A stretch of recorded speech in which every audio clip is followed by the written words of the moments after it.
बढ़िया है? हाँ बढ़िया नहीं। अरे खुराक नहीं मिला है का? हटे जी, खुराक का अरे मतलब कि खाना वाना नहीं मिल रहा है का? एगो बात बताइए, भाभी जी मेरा घर तुम्हें जमा की नहीं?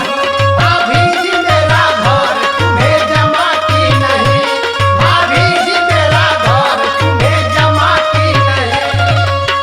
हनीमून अच्छा से मना की नहीं? हनीमून अच्छा से मना की नहीं? भाभी जी मेरा घर तुम्हें जमा की नहीं? भाभी जी मेरा घर तुम्हें जमा की नहीं, भाभी जी मेरा घर तुम्हें जमा की नहीं। ये सब का पूछते हैं? आप हमारे कोनो सहेली हैं का? देवर सहेली ना सहेला होता है और कोनो संगे बड़ा खेला होता है। खेला आप क्या करेंगे जी? खेला हमारे करते हैं। हाँ तो वही ना पूछ रहे थे। तो सुनिए, हमारे पिया हमें बड़ा प्यार देते हैं। हमारे पिया हमें बड़ा प्यार देते हैं, हमारे पिया हमें बड़ा प्यार देते हैं।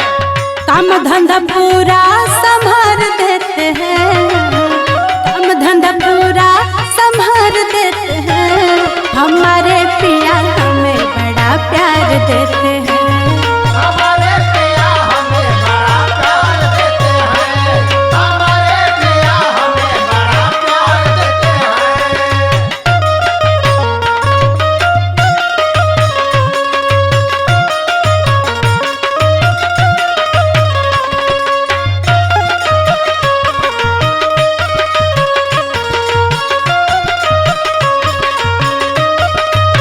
बाबूजी खुल के बताओ नहीं मानूंगा ऐसे।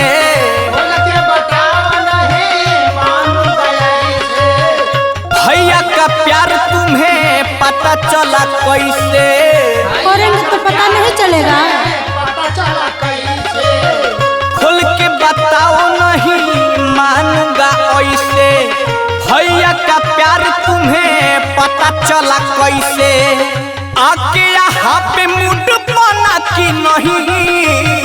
आके यहाँ पे मूड बना की नहीं? भाभी जी मेरा घर तुम्हें जमा की नहीं?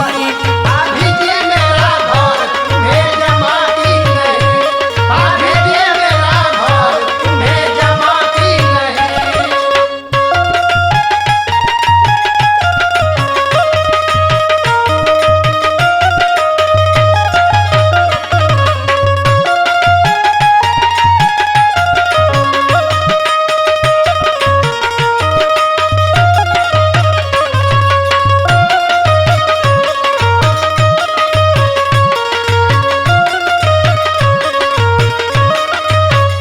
अरे हमारे कहने का मतलब ये था, खाली प्यारे करते हैं से वो सत्कार करते हैं।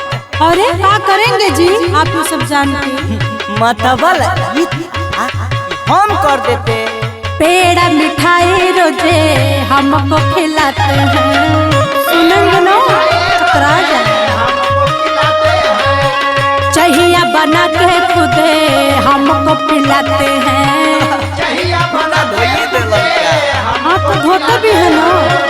पेड़ा मिठाई रोजे हमको खिलाते हैं। चाहिए बना के खुदे हमको पिलाते हैं। चोरी चोरी साड़ियों का चार देते हैं। चोरी चोरी लुगवों का चार देते हैं। हमारे पिया हमें बड़ा प्यार देते हैं। अरे ये तो पूरा महल मंगल हो। आप तो प्यार न करते हैं। प्यार बा? अरे प्यार के तो पूरा मार देते। भाभी जी मेरा घर तुम्हें जमा की नहीं?